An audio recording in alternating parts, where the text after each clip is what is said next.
Hey guys, I am importing some footage right now. As we can see, we're waiting for it to be transcoded, imported in. It will show up in this import bin as soon as it's done. It's gone into the AVID media files folder at the root level of one of my drives. And here are the two clips that I imported. Remember, the bins can hold clips and sequences. I'll just right click and get a new sequence. We'll call this test.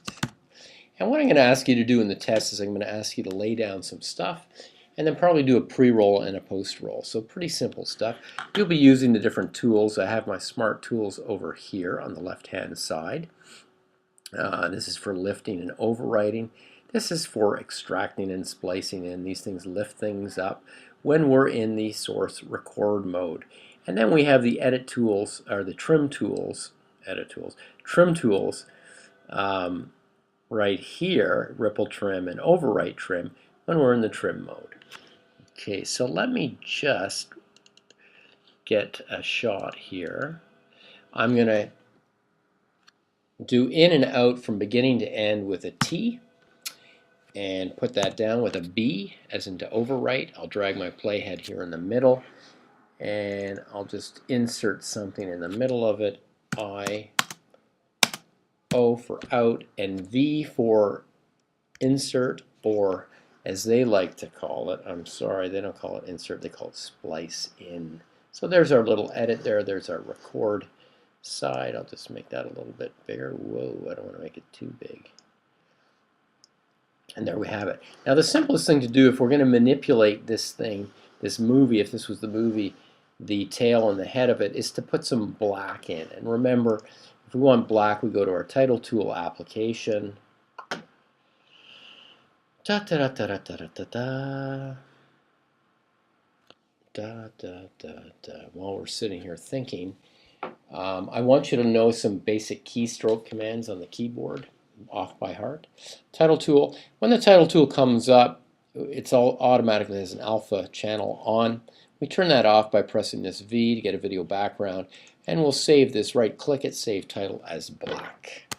And we'll have a chunk of black to work with, and we'll save that. I've got an itchy head today. It's a little bit disconcerting. Anyway, there's my black. It's right here. I'll do an in, I'll drag a little bit, do an out, and I will put it at the end of my timeline here with a B, and I'll put it at the beginning of the timeline with a V as in insert, edit, or splice in. So now we have our show with 2 bits of black, lots of places to navigate with. It's navigable land. I will right click inside of my record monitor and go to sequence report in order to change my starting time code. So we might want it to start at Cinderella midnight. She's been around for 58 minutes, 47 seconds, 00 frames. Apply changes and cancel this window, and there we have it. So now we can lasso this stuff, we can pick it up, and we can throw it down wherever we want.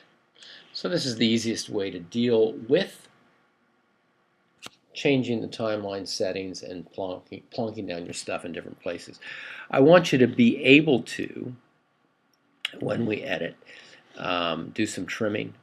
Remember, we did that dialogue trimming. Lasso your edits like so. You'll get your roller, your double rollers there, and then we have the ripple trim mode, where, you know what, I'm going to stop this video and then we'll go into trimming in a second video. So let's stop for now and we'll slow down and do a little bit of trimming. Thanks.